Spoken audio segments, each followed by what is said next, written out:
masaktan pang ating mga damdamin. Yakapin mo ako o hagan mo akong muli, o huwag kang bibitin.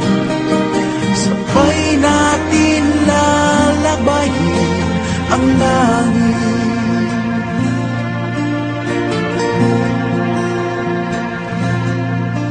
Paano magwawakas ang paghihirap ng dibdib? Sa Diyos ako'y nananalig.